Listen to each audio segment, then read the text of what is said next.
Hi, Ava. Hey, Maya. I don't feel like going home. I don't feel like going home either. What are we gonna do? Let's just chill here. Are we allowed to? It's public property, isn't it? Guess what Megan wore to school today? OMG. There's Sergeant Be Safe. Let's get it on, baby. Cause I'm ready to start. Take the locks off the cage, cause I'm ready to buck. It's late. What are you girls doing here? Are we in trouble? Trespassing, loitering and prowling, along with curfew violations, are a big deal. Thank you, but I'll take it from here, Captain Chaos. Rules are made for a reason. A lot of bad things can go on after curfew. We're gonna have to call your parents. You girls must have snuck out, which is not good. Ladies, thank you for showing up in a timely manner. Just want to let you know, this will be a warning for them. They can't be out past curfew, especially on private property. Not only that, but they're also loitering and prowling. You two are able to take your daughters home. I know they'll get straightened out. You and Captain Chaos keep up the great work. Thank you, Sergeant Be Safe. We will straighten them out. Well, I'm glad we got that situated. Absolutely.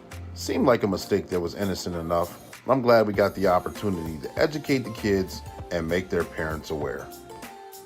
The work of a public servant is never over. One job down and many more to go. And that's your tip of the day. Get you on your way.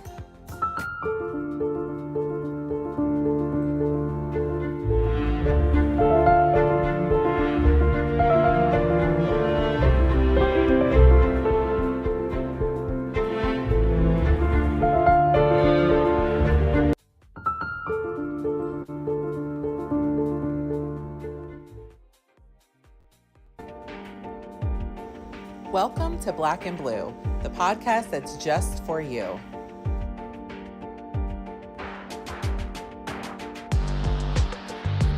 We bring solutions to everyday problems.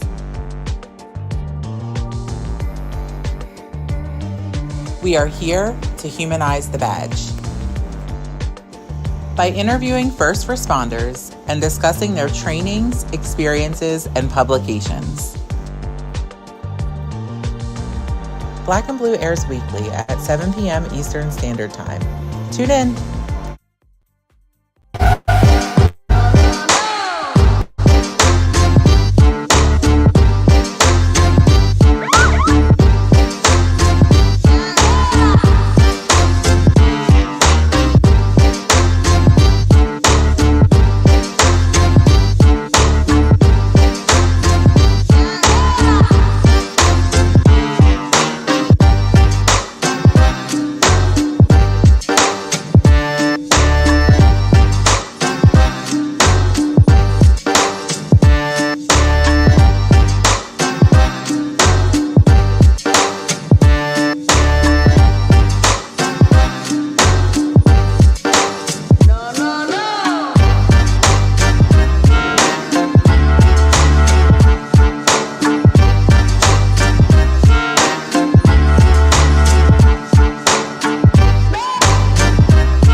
Let's go start the show.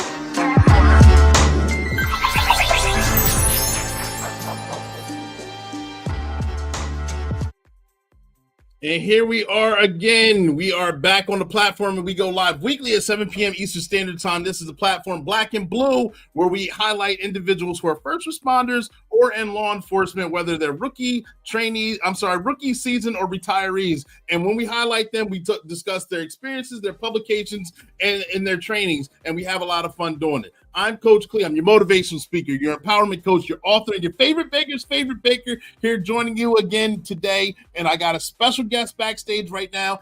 Some of you may know who she is based on what's been going on in the past couple weeks. Others of you may not. And we got another barn burner today because we're going to have a lot of fun discussing what she has done, what she's doing right here on this platform, what she's doing here in the law enforcement arena, and things that she's already accomplished. Ladies and gentlemen, boys and girls, make sure you keep those likes up, all right? Keep those likes up and share it because this is a good opportunity and this is good information. Like I said, I'm Coach Clee. Some of you know me as Clark Tent. Some of you know me as Clee Tillman. Either way, I'm your host, and we're going to have a lot of fun doing it because we're on 5 different platforms right now, ladies and gentlemen. 5. We're on 2 on YouTube, we're on 2 on Facebook, and we're on 1 on LinkedIn. So therefore, like I said, this is a live and interactive show, but I can't see who's on here because of all the different platforms we're on. So if you're looking for that shout out, you got to put your name and where you're from in the comment section, and we'll give you that shout out that you're looking for. If you have a question or comment, you have to put that in the comment section too, and we will address it as soon as we can. All right. We may actually be on to another topic by the time that you post it, but we will address it. All right. This is about a 5 to 10 second delay from the time that you post it till the time that we see it. All right. This platform is sponsored by One Way Publishing. One Way Publishing has brought you the Sergeant Be Safe commercial that you saw at the beginning of this podcast, and also periodically throughout this podcast as well. It is also the sponsor for One Way Publishing for the book publishing company itself. Got 5 books behind me that I published, and they have many more clients, especially coming down for the holiday season. This is right on time. They got those stocking stuffers for you. So if you're looking to have your own book published, One Way Publishing is the way you want to do it. Their motto is they can turn a mere thought into a book that's bought. Workwithclee.com is scrolling down at the bottom, and it's also in the comment section if you have any questions. Make sure you guys check that out. Not right now, but after this live is over, all right? We're going to jump right into it. We got good information, got some a wonderful person back here. I'm going to introduce her in a minute, but I got to show you, set the stage quickly. I have to show you exactly what happened. This has been well planned, well thought out. I want to give a shout out to the American Literacy Corporation. I want to give a shout out to Madison Stokes. I want to give a shout out to Floyd Stokes on their great platform and utilizing their platform. Every single time there's a children's book that comes out, it's a great platform to share that information and also read to the world, the children that still like to have books read to them. So we're going to show you a quick clip on what happened on ALC a few weeks ago. All right, stand by. 365. Thank you so much for joining us today on this magnificent Monday morning. I'm your host here, Madison Stokes, and super excited because we have an awesome guest today. We have Clee Tillman with us. So, Mr. Clee, how you doing this morning? I'm wonderful. Thank you. And thank you for having me on this platform again. Awesome. Well, glad to have you back. I know you have a very interesting and awesome book to share with us, so excited to hear that. And there's a fun fact here that we'll share about his book. It was written by a New York City police detective and actually going to be a guest on his show in a few weeks. So definitely we're going to talk about that. But thank you so much again, Mr. Clee, for joining us, and I'll turn it over to you. Thank you. All right. Thank you. Thank you. Good morning, all. Thank you guys for tuning in again. My name is Clee Tillman. I'm going to be reading a children's book called Twins in the City. Let's learn about police officers. And this book was written by Adrian Goodwin and Christopher Goodwin and illustrated by Bria DeBosi. I hope I said that correctly. It's a children's book that she wrote. Let's jump into it. All right. Twins in the City. Let's learn about police officers.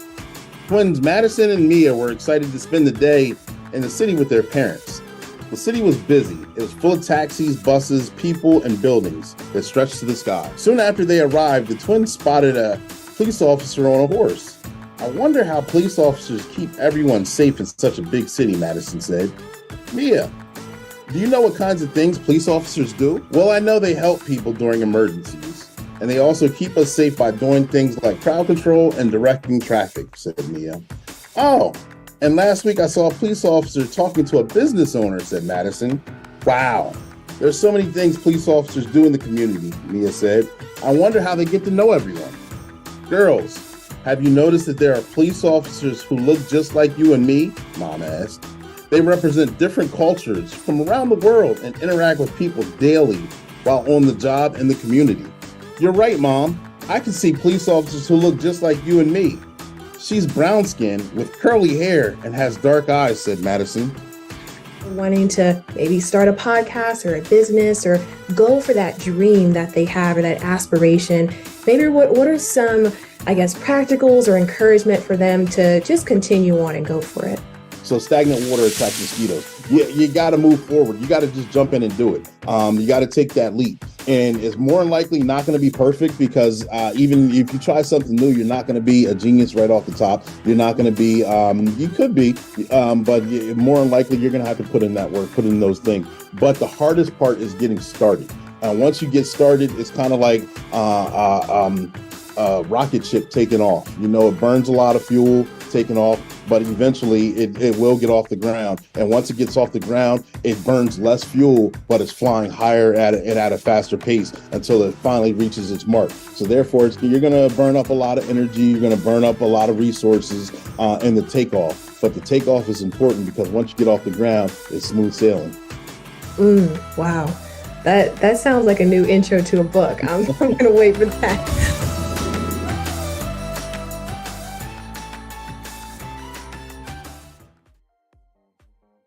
And there it is, ladies and gentlemen, boys and girls. I had a lot of fun on ALC's platform. Make sure that if you have a children's book, you guys check them out too and do get your scheduled time to read. Here's my copy. I got mine on Amazon, Twins in the City, and that's the copy that I read on the platform.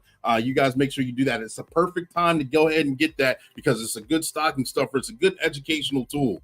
We got a couple people on here. Shayla saying good evening and American Literacy Corporation. Absolutely. Got Dr. Travis Yates. That's a cool concept. Yes, it is. Thank you guys for tuning in. Make sure you guys tag, like, and share. I appreciate both of you. Ladies and gentlemen, boys and girls, without further ado, I'm going to introduce our special guest who's an 18-year veteran along with law enforcement. Has also been criminal justice educator at John Jay College, a detective and investigator, a hostage negotiator, an author of the book that we were just discussing about, and a Presidential Lifetime Achievement Award recipient. Ladies and gentlemen, boys and girls, I'm going to bring her to the stage now, Adrian Goodwin. Adrian, are you there? I am here. Thank you so much for having me, Clee. Wow, what an intro. Absolutely. I was sitting backstage like this. I'm so excited. This is awesome. Oh my gosh. I'm so thrilled to be on your podcast. You're doing amazing things. So this is going to be, fun. This is going to be fun, everyone. So please drop your questions in so we can answer them and let this be as interactive as possible. Absolutely. Thank you for making yourself available. Ladies and gentlemen, boys and girls, I first saw her on another podcast while I was scrolling through YouTube. And I was like, wow. And I watched the interview. I was like, wow, who is this? And then I researched her on LinkedIn. I said, I'm not going to be able to find her. But I found the book that same day, ordered the book, and I found her on LinkedIn, reached out, and we scheduled for today. And here we sit. So I appreciate you making yourself available. I appreciate all the things that you've done, Ms. Goodwin. Seems like a kind soul. We could all use more of that from Dr. Travis Yates. Absolutely. Absolutely. But we had you here on the platform. I gave you an intro, but can you tell us a little bit more about yourself, please? So I am a wife, a mom. I have 4 children. I have twin girls that are 8 years old. I am a fitness enthusiast. I love working out every single day, at least 5 days a week in the gym. And I started running like the last 3 months. I just picked up this knack for running. So I've been doing a couple of 10Ks and 5Ks. I don't know where to get all this energy at 45 years old. But that just have been like the fuel that just kind of keeps me going, just really focusing on myself because self-care is definitely important in this field of work. So making sure that I allocate that time for myself. Law enforcement practitioner for the last 19 years with the New York City Police Department, adjunct professor, just out here, just really just trying to serve the community, spread the message of just bridging the gap. But, you know, I enjoy life, and I always try to look for moments to just create these joyous occasions for myself and my family. I'm married. My husband, he's a retired detective for the last 5 years. So he's just waiting for me now. He's on the other side. Yeah, good for him. Yeah, he's been gone. Military, just like yourself. He was in the Army. So we are a household of service. So it's pretty cool that my girls get to kind of see, both of their parents, law enforcement, which is, that's kind of rare sometimes to see that. Yes, it is. Yeah, it is for both mom and dad. Mhm. Absolutely. Wow, so many amazing things. You're living your best life. Yeah, and that's where you get your energy from. You're coming in here with a good zeal, smiling. You got a lot of things going on, and that keeps that flame burning within inside you. Let me ask you, what gave you the burning desire to actually want to get in law enforcement a couple years ago?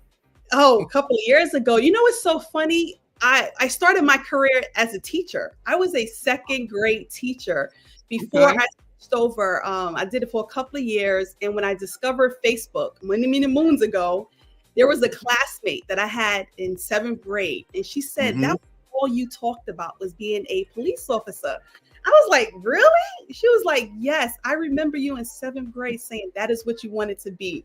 So I guess I am at the place where my heart desire, because I didn't even know I had like that early dream to want to be a police officer, because I am the first one and the only one in my family besides my husband that's in law enforcement. Okay. I don't have any like mentors, any people to look up to, but I guess it's just, just goes back to a heart of service and wanted to give back to my community, which, starts from my grandmother, going to church with her and the food pantry and handing out food. So, I come from the inner city, so you want to be who you want to see, so I saw the teachers and the firemen and the policemen. So those are the professions that I was most familiar with. So I am here 19 years later. As January 10th, I will have 19 years on the job. Well, congratulations to you. Thank you. Yeah, that's not an easy feat, especially going through everything that's been going through these past couple of years. You see a lot of people doing the quiet quitting or exiting out, or it's been a huge retention problem, a huge recruitment problem. So to hang on in these perilous times right now, I personally salute you. Yeah, definitely. No, and so thank God you just said that, because the work that I do at the school, that's a part of it. It's the mentorship. A lot of these kids, they are first generation aspiring law enforcement officers. They don't have anyone to kind of navigate this arduous task of investigative background and all this paperwork to come on the job. And some don't even have an interest in being a police officer. They want to do more like the policy making, and then they that's a Goodwin's class, and they go, you know what? If I can be someone like you, if I can meet more people like you, I want to be a police officer. And over the last 8 years, I've been an adjunct professor at the school. I've had countless students who have changed their mind during that course of the semester and have joined me on the job, which has been such a huge reward to be able to give in that way. So that lets me know that, hey, we all can do our small part to make a difference. And that's what it's about.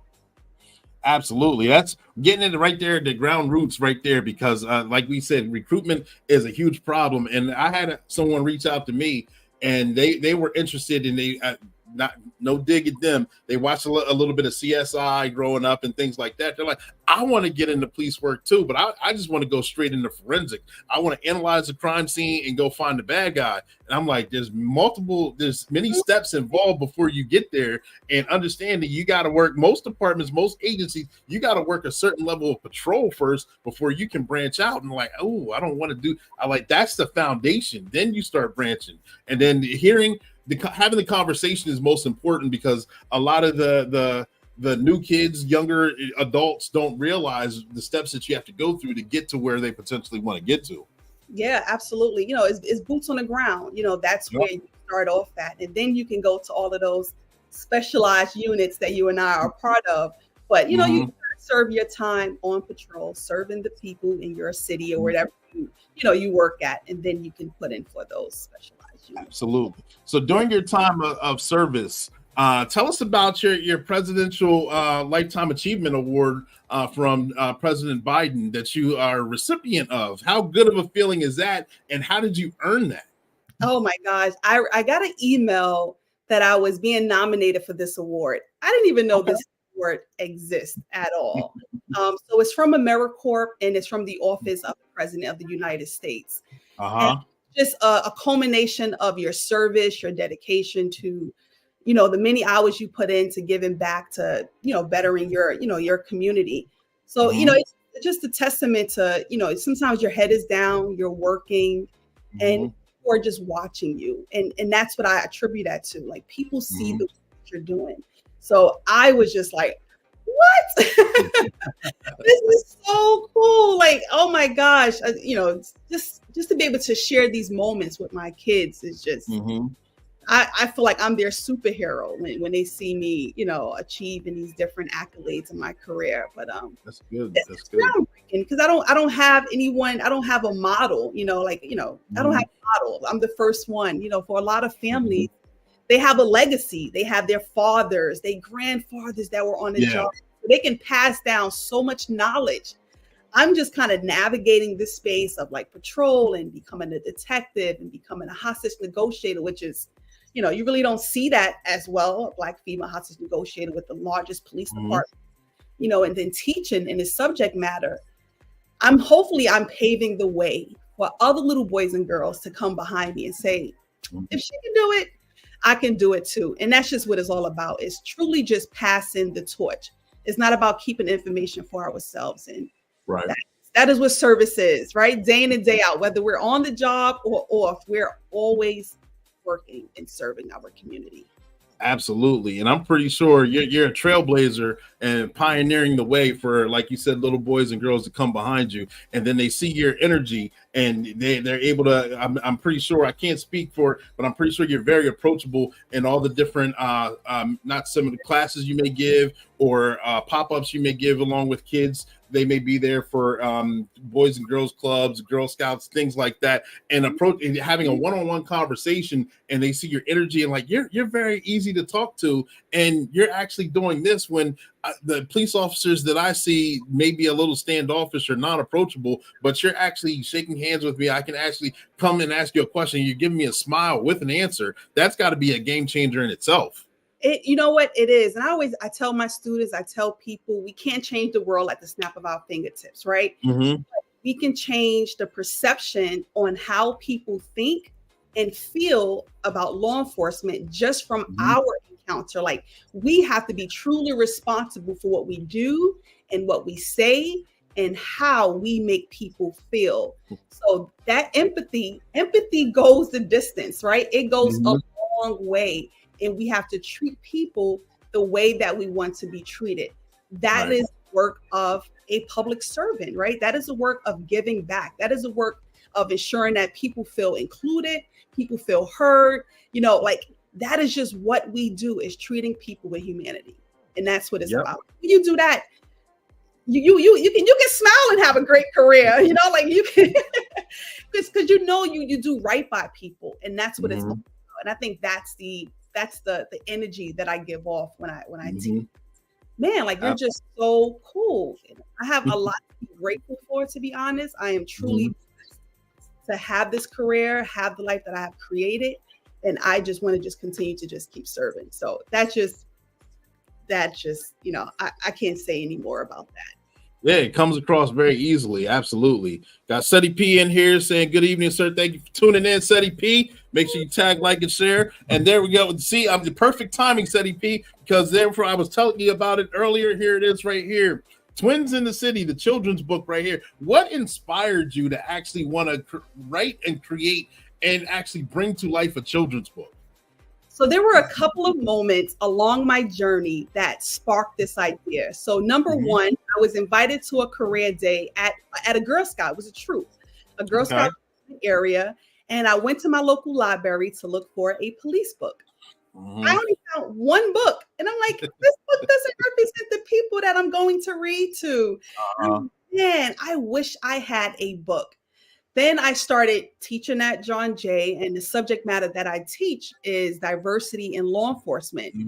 So it focuses on the peacekeeping in a multicultural society, right? What does that look like? Building cultural competency in our community and understanding and awareness.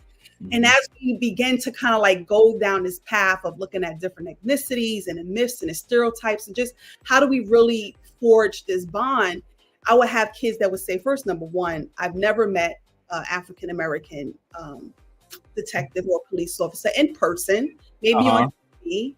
And another student said, "I've never seen a policewoman wearing a hijab." And I go, "Man, really?" And years later, my daughters asked me, they said, "I know police catch the bad guys, but like, what else do they do?" Question, I have this statement. So I was like, you know what? I just felt like law enforcement was missing a huge opportunity to interact with kids early on. But what was important to me about this book was, number one, was highlighting the diversity within law enforcement as it reflects our ever-changing demographics in our communities. So if someone read this book, they would see someone who looks like me, that's black with curly hair. You would see a police officer wearing a hijab. You would see somebody wearing a turban. You would see someone, hear someone speaking Spanish, Asian American, like it covers who we see. So it was important for me to highlight that in the book. And I remember my husband and I, we did a career day at a local school. And towards the end of it, the student came up, probably in the 11th grade, and she goes, "I would like to be a police officer, but how can I?" And she went like this. She pointed to her hijab. And I looked at my husband and said, like, this is why we're writing this book. It's because children need to see themselves in all professions, right? We know that law enforcement is not the premier profession, right? It's like that untraditional type profession, unless, you have people in your family. But representation is important in all fields. And I know how important that was to just really highlight those stories. So, you have the book. So when you open the book and you see those vivid illustrations, you're just like, man, it just come to life. And, reading to kids, they're able to say, "I see me. This looks like me. Wow, that is so cool." So that is what sparked that idea. And it's pretty almost like a true story too, because my husband and I, we're both on a job. So we take us to the city all the time, and we see police officers, we'll stop them, we'll interact with them. So that's the premise of the book. We go to the city, New York City, and we get to see all the different things that police officers do in the community. So it is a great educational tool. It's a great conversation starter. It's great for kids, grades, 3 years old on up, because you was on American Literary Corporation, and even Madison Stokes, she said, "I'm 19. I've never seen a policewoman with a hijab in a picture book." So those are the stories, I hear that lets me know, like, hey, you're on to something. You're on to something. You're doing the right stuff. Yep. Got Cy Emery on here, another author of books. I'm enjoying this interview. Ms. Goodwin is a very well read guest. Sorry about that. Print small. A credit to our community. Plus, I'm digging the Delta Sigma Theta sweater. He's a fine noob. There you go. Shayla's on. Representation is important. Absolutely. I was just going to dig into that right now because, I know you were talking about diversity and inclusion, and also our profession, our job is to be engaging with the community and doing community service and community policing. And community policing has been a big deal, especially these past 3 to 5 years. It's been push. How much community policing do you do? How much engagement do you do? And your book right here is like a gateway in that very easily doing community policing, because you can show up at a school, you can show up at an event, you can show up at a town hall with a single book. You can go on a platform, American Literacy Corporation, and read the book, and it hits that one. And it wasn't by me. That one was shared by many people. That one was viewed by many people, and that it was a good book. It was a good share to have on there.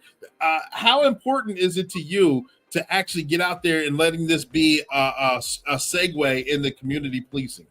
Man, it is the cornerstone to just what I do. Every opportunity I find, I am there. Every library, every school that books me, I am showing up. And when I show up, I don't just show up with the book.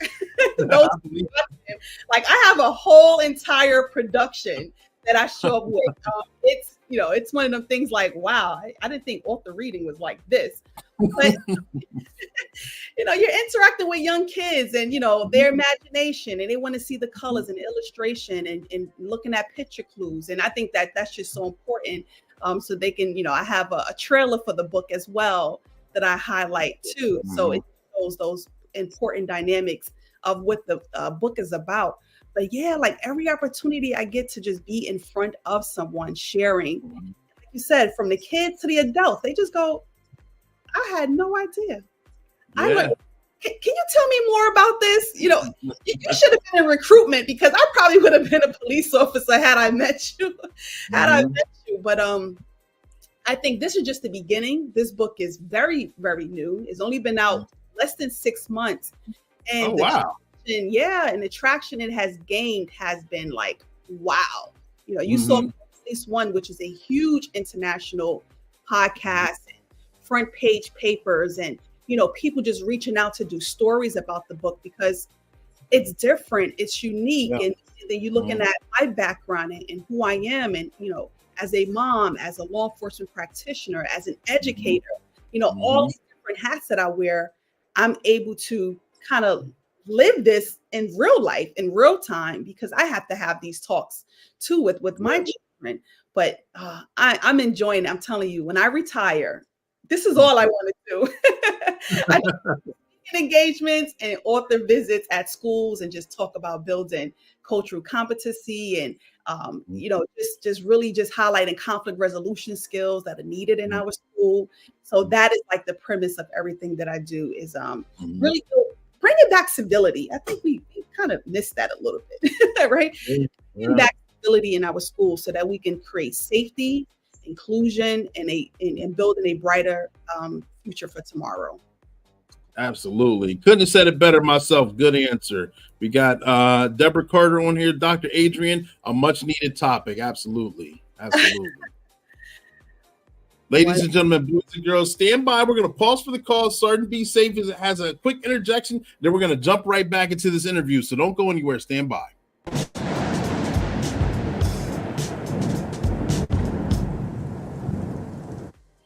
Thanksgiving should be a safe and happy holiday. It's a time where most friends and family can get together. It's also a holiday where most crimes involving alcohol take place. Sergeant Be Safe is absolutely right. I'm just gonna stay here and get big. Hello, Mario. What's going on? Captain Chaos and I will be right there. Yeah, I'm loving this. I need another one, Mario. Oh my goodness. Welp, I'm out of here.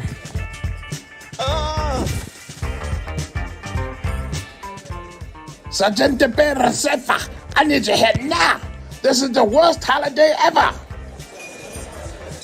Come on, Rob, you blind. We'll take my car. You're swerving all over the roadway, fool. Look out! Ooh. Run, you fool! I'm so dizzy. I can't run straight. I was working out today. I'm up for a good chase. You guys won't get away. Stop before things get worse. You can't catch me. Gotcha. Put him up. Disorderly conduct, public drunkenness, and DUI. You guys just ruined your holiday. While you're sitting in jail, you guys can figure out how you're going to pay for the damages. Remember, folks, you can always get a designated driver, ride sharing, public transportation, or even carpool, so you can have a safe holiday. And that's your tip of the day to get you on your way.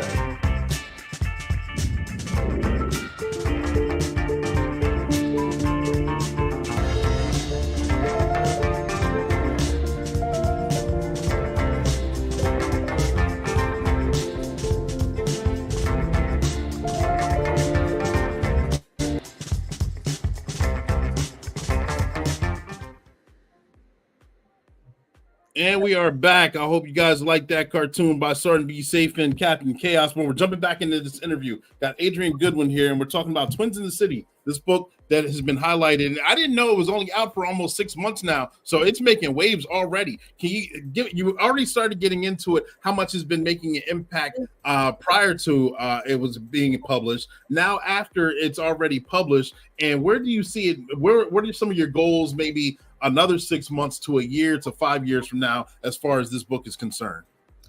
Well, I'm blown away, but I just want to take a step back because I know this is going to help someone. I almost did not read this book. Okay. I didn't believe that this story, that people really cared about the story.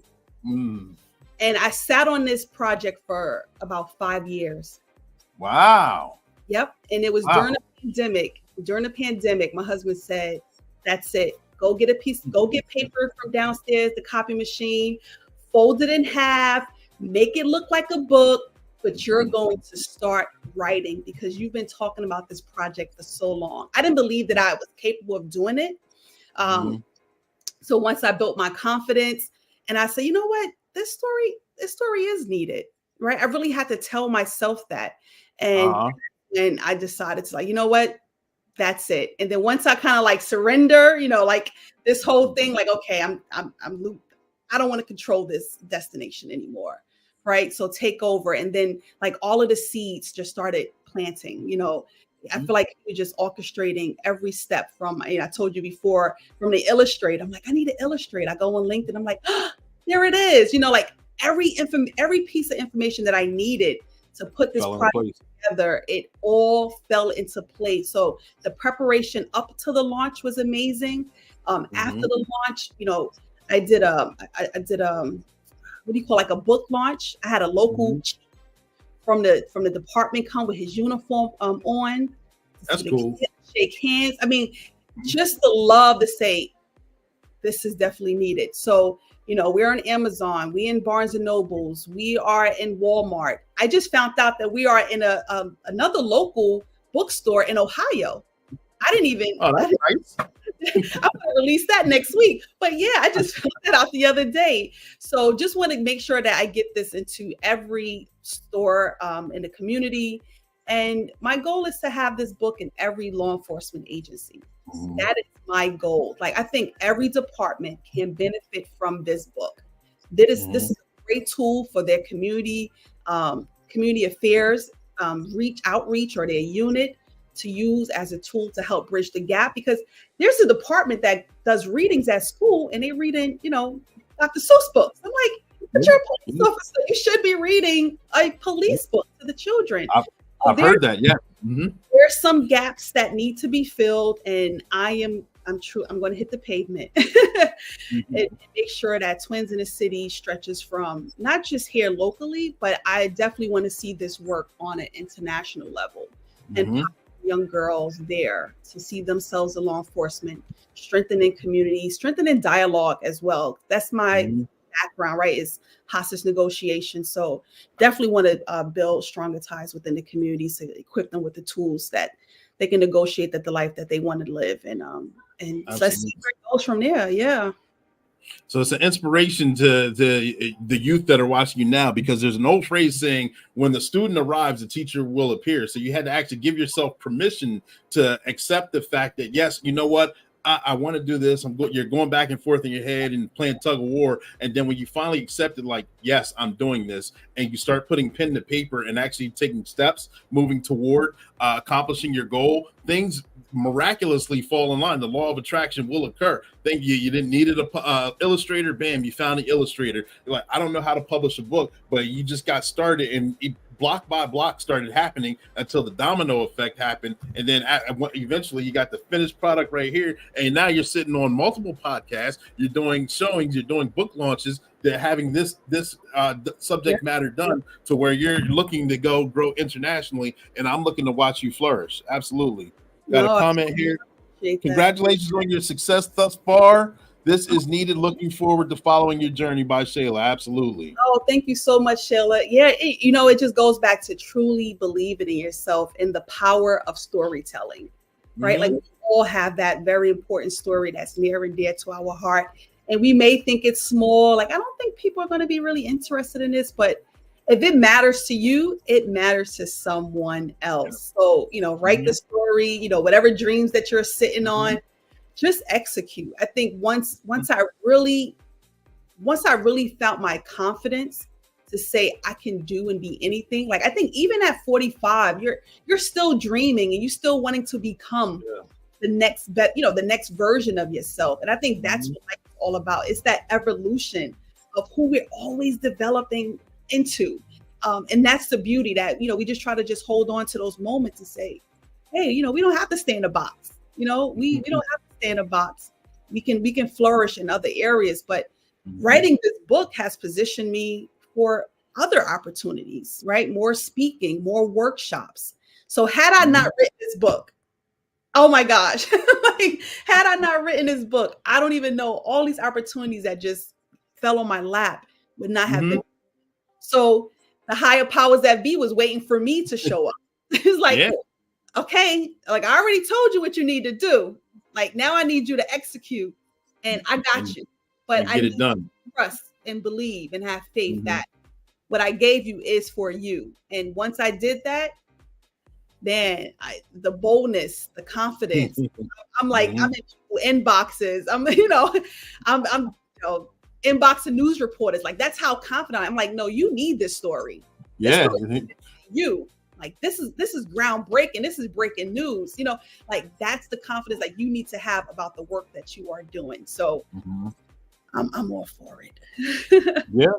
I got hopefully I'm saying this right. Tawana Gosley in here saying hi, Adrian saying yes, she loves it and it's opening doors as well. Cy Emery back here again. Congratulations on the book and continue to inspire our youth. Deborah Carter. Let me get the comments are coming in. Yeah, entrepreneur, and it goes beyond the writing. She's a true entrepreneur. Yep, such a great story. Absolutely. Sorry, like I said, it's about a 10-second delay, so all the comments don't come in all at once. But I appreciate you guys commenting. Keep it up. You're such an inspiration coming in right now. Absolutely, yeah. So tell us the impact that that it's having on the youth or departments or just interactions. Have you had someone that you spoke with before or that has read the book that you might have, you passed the book off at an event and then that person may have reapproached you and said, you know what, Miss Adrian or Miss Goodwin or detective or police, whatever, however they addressed you, I read your book and it inspired me so much. And you're like, wow, I don't even remember the interaction that we had, but I'm glad that it inspired you to the point where you're actually seeing diversity. You're actually seeing police officers that look like you, and it's changing the mindset on what you want to become or what you're looking into as you're growing and developing. Yeah, I wish I had the picture right next to me. That first encounter that I said when I was going to read at a Girl Scout troop, and I was and couldn't find a book. The little girl from that troop, now this was 5 years ago, came to my launch of 2020 wearing my police hat that I gave her to put on that day. Oh, that's cool. Her mother blew up the picture. She blew up 2 pictures and she asked me to sign. And she said, my daughter wants to be a police officer because of you. That was 5 years. That was before the book was even published. So when they walked into the launch and she showed me the picture, I'm like, oh my gosh, I remember this. This is when that seed was planted. But the fact I inspired this little girl 5 years ago. Now she's only, she's maybe 9 at a young age, but her mother, she's like, I had to be here. I had to be at your launch. And I'm like, I'm signing the autograph. I'm like, it was just so we took pictures, but I'll definitely share that photo underneath the links on all the sites. So just the power of just what you do, and you really don't know the impact that you have until you start hearing those stories. But I think the book for me will pay dividends later on as far as recruitment goes, where someone would say, hey, I read your book in 3rd grade and 4th grade. It inspired me. But now hearing little girls say, I want to be a police officer because you're a police officer and you look like me. And, and the mother's like, wow, this is great. I need to have you back. I want to bring you to my church. I want to bring you to my school. So it's a continuation of the story and how those encounters allow the story to live on. And I think that's why the stories have such a huge success in so many communities is because of those encounters. It's interesting. I like that you planted the seed in someone. You didn't know that it was going to actually be watered and grow into a plant that eventually will turn into a tree that shall not be moved, on something that you actually doubted yourself initially until you actually gave yourself permission to get it done and accomplished. And now that you accomplished it, you allowed that little girl to be able to, I can do it too. So you gave her permission to accomplish it. So now you're passing on a legacy from generation to generation because you made a decision. I know Madison asked me this question when we were on American Literacy Corporation. I'm going to somewhat ask it to you as well. To that person that wants to do that job, wants to write that book, wants to go after that dream, what would you tell them to go ahead and go after that dream, or to be inspired, or to make that heart get out of their comfort zone, which is very difficult to do? What would you say to them? I would tell that person there is no growth in the comfort zone, and whatever agreement you had with that person that has broken your trust or made you feel inadequate as a little girl, as a young woman, I need you to divorce that agreement. Because I think for a lot of people, and especially women, that holds them back. There was somebody who told them, you sing too loud. You shouldn't sing like that. You're not beautiful enough. You talk too much. And they held on to those agreements. And that has stagnated them all throughout their life, where they are afraid to move forward. So my thing is to negotiate the life that you truly want to have for yourself, right? Like there needs to be some things in your life that are non-negotiable. There needs to be that are set. And, and I do like this 3C format. It's communicating your needs and your wants as an individual, right? Setting those boundaries as a person. That's how you're going to move forward. The other C is building a community, right? You need to surround yourself with people that's going to nurture your growth. And for a lot of people, they don't have a supportive network. God don't want us in this world all by ourselves, right? So you have to cultivate. If you truly have to cultivate that community, then you need to go find it. And it may not just be you going from your home to work and back home. No, that may be, let me go to the business commerce. Let me go to a workshop in my community. Let me go to a networking event. Let me surround myself with people that are like-minded. So that individuals feed off of each other, because where you're at, people are depleting you. Like there is no cup runneth over. Your cup is right. And then the last thing is collaborating, right? Collaborating with people that are in your circle. Whether you want to be an author, find author groups on Facebook, on LinkedIn. Like there are so many wonderful communities that I had to tap into, because this was a whole new world for me. There's no publishing. Like I had to navigate, and it took me a little longer, but I'm like an overachiever. I just like to just do things. I want to learn. I want to see how it works from behind and how it's built. That's me. A little longer. I appreciate the grit. Like I appreciate being gritty and really truly doing the work. So collaboration. So communicate your needs, your wants, and your desires, and set your boundaries. Communicate and then collaborate with people that are going to nurture your growth. And just do it. Like, man, I can't tell you how grateful I am for saying yes. Saying yes. I believe. I am like when the camera goes off, I'm still going to be smiling. Like, this is just me. I am so grateful that I said yes to me. I'm grateful that not only did I write the book, I'm grateful that I put my health first. I'm grateful that I'm intentional about setting time for myself each and every day. An hour for me in the gym is like therapeutic for me. But you have to Get those find those moments. Yeah, you do.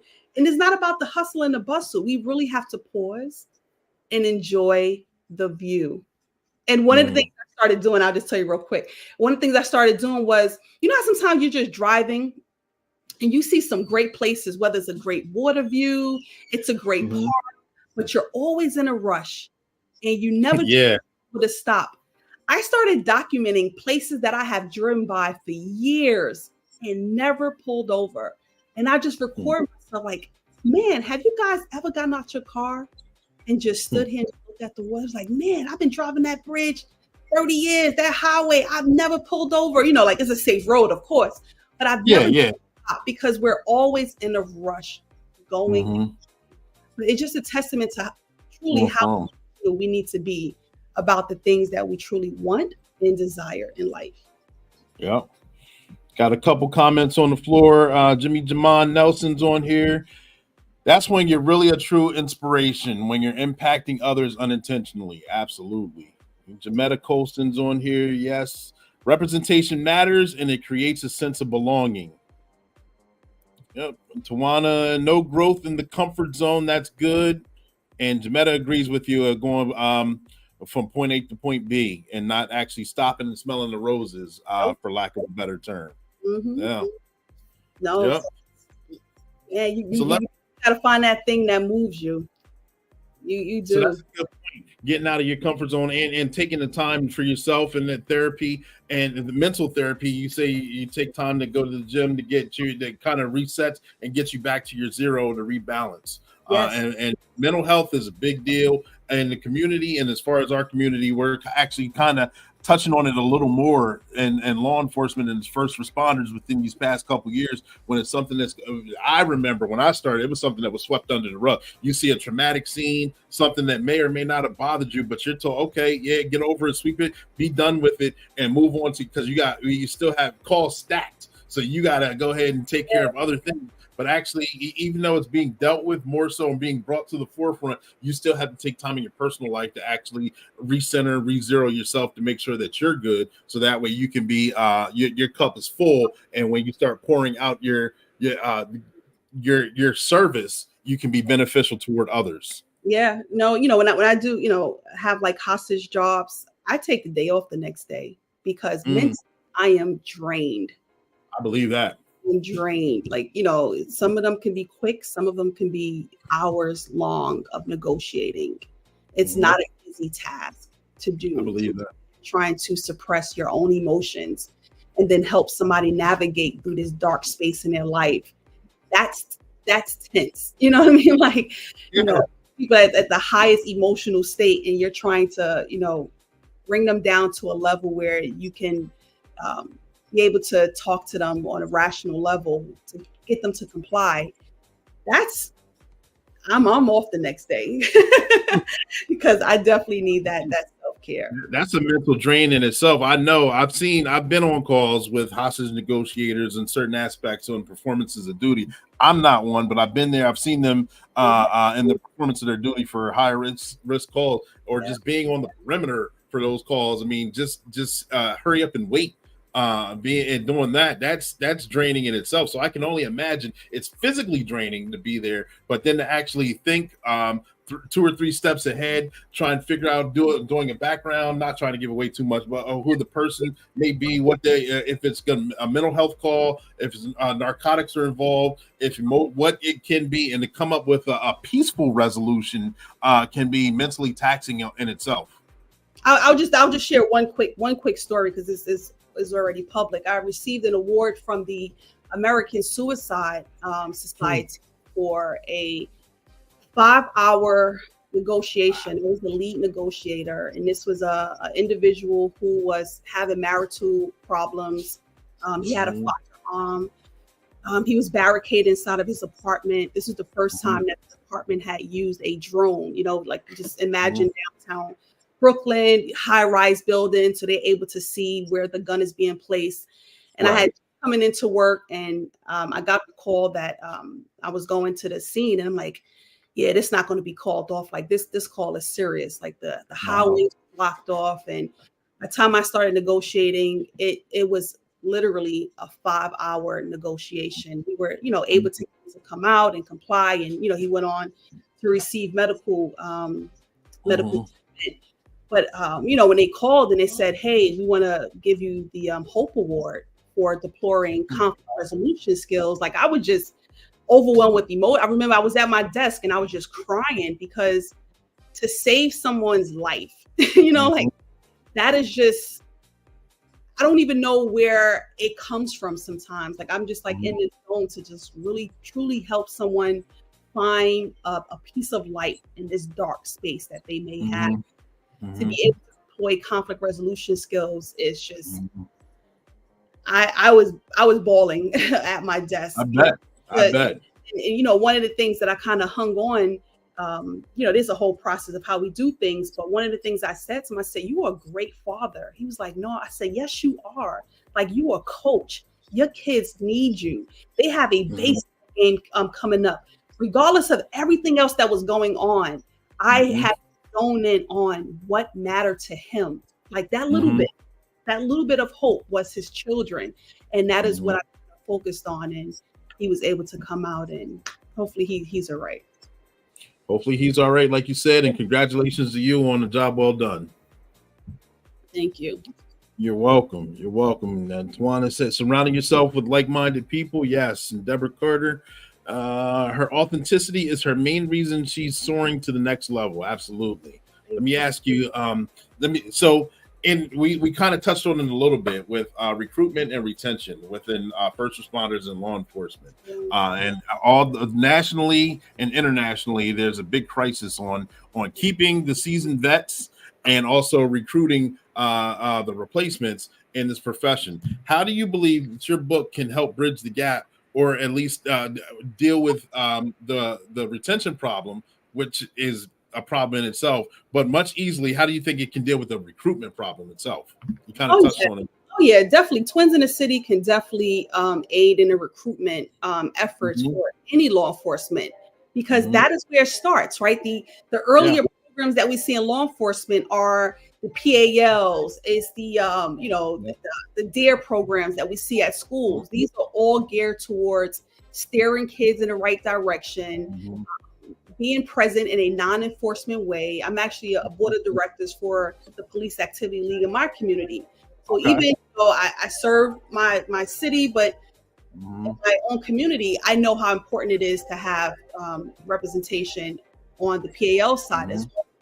So those earlier interactions can spark an interest. And a perfect story is the Suffolk County Police Commissioner, Rodney Harrison.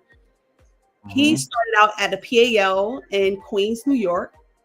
And the cops were, they were police officers. And he was just like, wow, like, this is pretty cool. Like, he's just a little kid playing basketball. And he became a cadet while he was in college. He worked for the job. He got on the job. He became the highest ranking member of the service as a Black man. And then he became the first African-American police officer in Suffolk County. And it all started with the encounter of a PAL, of a police officer playing basketball. So we really don't know the dividends that our encounters can have. We just got to just keep doing the work year long. Like, it can't just be something we just put a Band-Aid on, or it's just, we're coming to communities when there's an unrest. There needs to be year-long programs that galvanize communities all over, so we can kind of create this pool and transition them and have tutorials. Some departments they can't really afford to have tutorials and different workshops. When I came on, there was a workshop at a local college. Remember, I'm first generation law enforcement officer. So I was like the first one sitting in the front row, like, what is on this test? I know I need high because I really want this. You really don't see that all the time if they don't have the budget to have those classes. So just having a pool of people to kind of navigate through the process, and then mentorships, right? Tapping into the fraternal organizations that exist within all of our jobs, right? The goals, the Asian Jays, there's so many, there's a plethora of fraternal organizations that our young kids can kind of tap into, because they do a lot of community service work. And that's how you kind of find your mentors, right? I tell my class, you guys should be on LinkedIn. You should be following people that you aspire to be. because mentors, we open up the door. We make sure that, you don't have to do 10 steps. One step, right? Yep. We can process that much faster than you, but a lot of kids don't have mentors at all. I think that is a huge factor in why we don't, why there's a lack of recruitment. If we had better mentorships, then we can navigate people on a job. If I had a mentorship, I probably would have taken a test and became a boss. I didn't have anyone saying, hey, take the test, move up in rank. I did the investigator route. I'm grateful with the route that I've taken, but how important that is. And, and for all our professions, we need someone to push you along. Yeah. No, you do. And that is what we lack. Yeah, I had shout out to Jimmy Oliver. He's with the PAL program in Syracuse. He was on the show, former guest on the show, and he talked about how important it was. A story on Stephen A. Smith when he was growing up. His mother it was either affiliated with the PAL program or he grew up in the PAL program himself, and how it impacted him. And he, of course, he didn't get into law enforcement itself, but he regulated on how when he was mentoring the youth, he would also throw that out there, or he said how it shaped and molded him in the community to the point where he highlighted first responders and law enforcement officials to the point he like, I love them, I accept them, I grew up with them, I've done so many, they helped me do my homework, they helped me learn about this sport, they helped me do so many things that you wouldn't even attribute to someone who's not even affiliated in as a first responder who's on TV doing sportscasting. Right, but that's the book attitude. Right?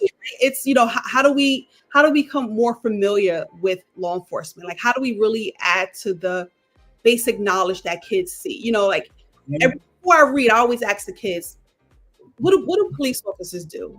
Oh, they lock up the bad guys. Yep, they put them in jail. They put them in handcuffs. Okay, they eat donuts. I just laugh. I just thought that was hilarious. Donuts. I said, but what else do they do? That was it. And it goes quiet. Yeah. It's like, oh, I didn't know that they wear different hats. I didn't know that they speak different languages. I didn't know that they do X, Y, and Z in the community. So that is what, you may not become a police officer, but at least that element of fear is not there, because we're starting the dialogue early on. We're building understanding and awareness. And that is the key. So that alleviates the problems that we would see when we have to have those talks on, we're not going to get into it, but we have those talks on what to do and stop by the police. The police early on. Oh no, I know. I know.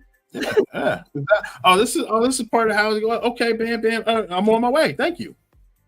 Yep, absolutely. Those are all the dividends that it will show later on.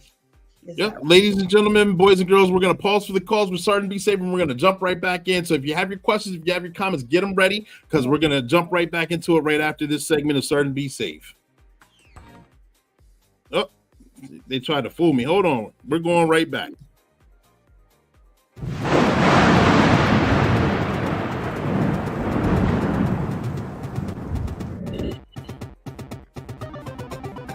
Hey there, Timmy. Ready to hand over your personal information? Who are you and how did you get into my game?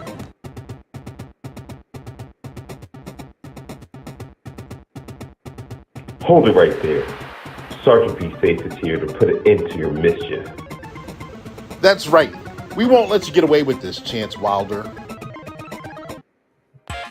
Oh, look who's here. I want to be hero on his side. You can't stop me. Come here, Timmy. Let's have a chat. It's time to outsmart Chance Wilder and protect your identity. How can you do that, Sergeant Be Safe? First, never share your personal information online, like your full name, address, or phone number. It's like giving Chance Wilder the key to your life. And secondly, remember to use strong and unique passwords for all your accounts. And don't make it easy for them to guess. Timmy, always be cautious of suspicious links or downloads. They could be traps set by hackers. Sergeant Be Safe, Captain Chaos to the rescue!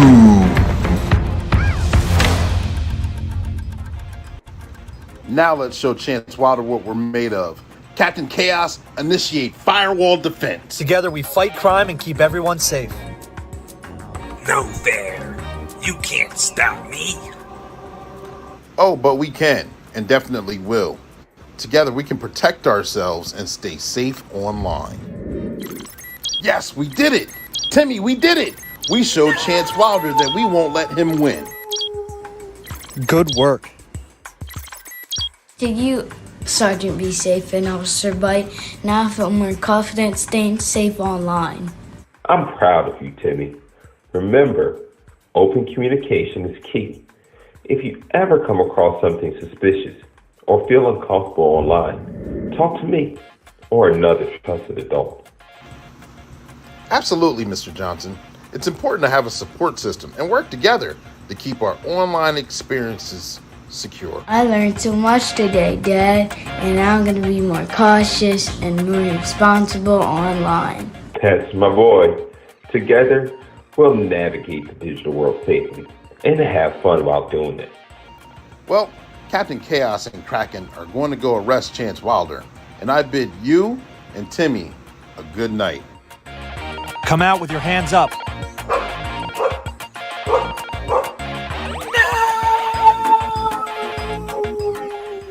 Take it from me, Sergeant Be Safe. Let's be safe online.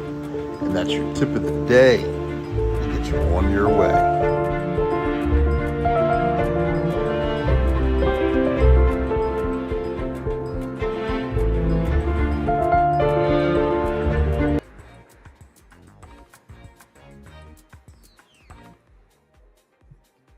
Make sure you guys are safe for this holiday season. I know got gamers and computer guys on here. Don't give up your information so freely and willingly. Ladies and gentlemen, boys and girls, we're back in this interview. We got Adrian Goodwin right here. We discussed her book that's available on Amazon, Twins in the City. We discussed community policing, diversity, and inclusion, and some of her experiences while working on the job. So many wonderful things we discussed. We got a comment on the floor here.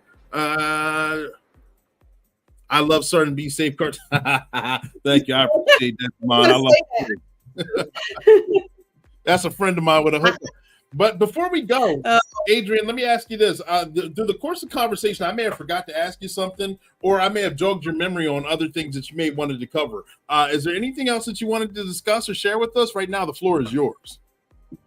I just want to share with your listeners, if you are interested in booking me as a speaker for your school, doing an office visit, or holding a workshop, or just coming in to talk about careers in law enforcement, please visit twinsinthecitybook.com.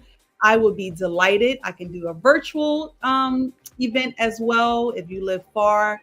But I just truly just thank you for just taking the time to just listen to this important message that is so needed in all of our communities. And I hope you just go and you support and buy the book, Twins in the City. Let's learn about police officers.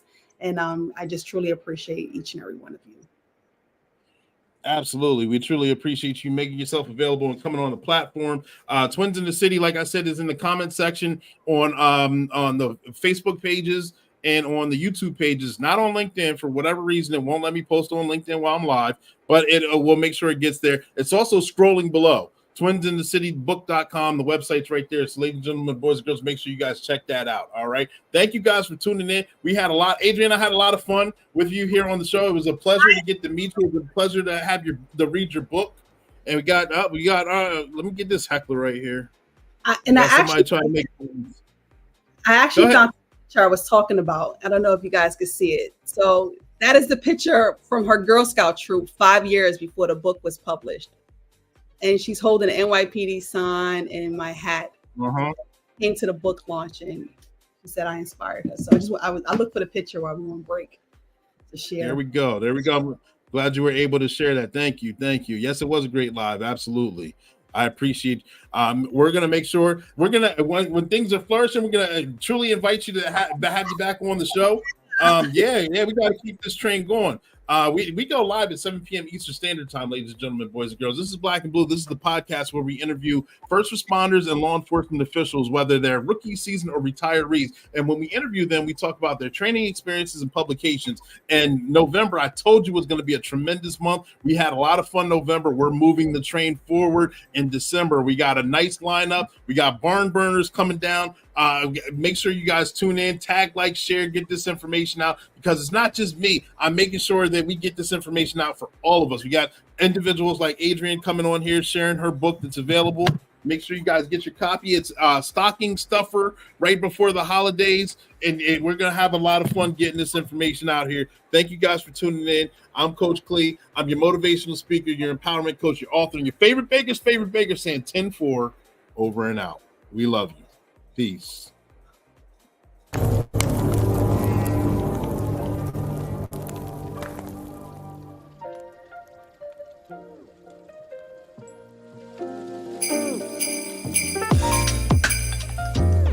Yo! Disguised as one of Santa's helpers, I'll steal these presents from right under his nose. Now hold it there, you little fake elf. Be safe. What are you doing here? I would have gotten away with this if it weren't for you. Sergeant Be Safe, you've been a very good boy this year. Hello, Santa and Robbie Blind. I knew you'd be in this area right about now. Ooh. Wow, this is perfect timing. This good family has just returned. It's always a good idea to keep your doors and windows locked when you're not home. Don't give Robbie Blind the advantage. There's very inexpensive cameras and security systems you can set up as well. Sergeant Be Safe, thank you for coming. We appreciate everything you do. Without you, this holiday season would be ruined. Wow, thank you, Sergeant Be Safe. You saved the day. You're welcome, and I'm happy to hear it. You guys enjoy the rest of the day. Santa, you have a safe trip back to the North Pole. Ooh, party pooper Be Safe. No gifts for you, Robbie Blind. You'll be put away this holiday season. Sergeant Be Safe wants you and your family to have a safe and enjoyable holiday season. And that's your tip of the day, to have a safe holiday. Merry Christmas. Oh, ho, ho, ho, ho, ho, ho.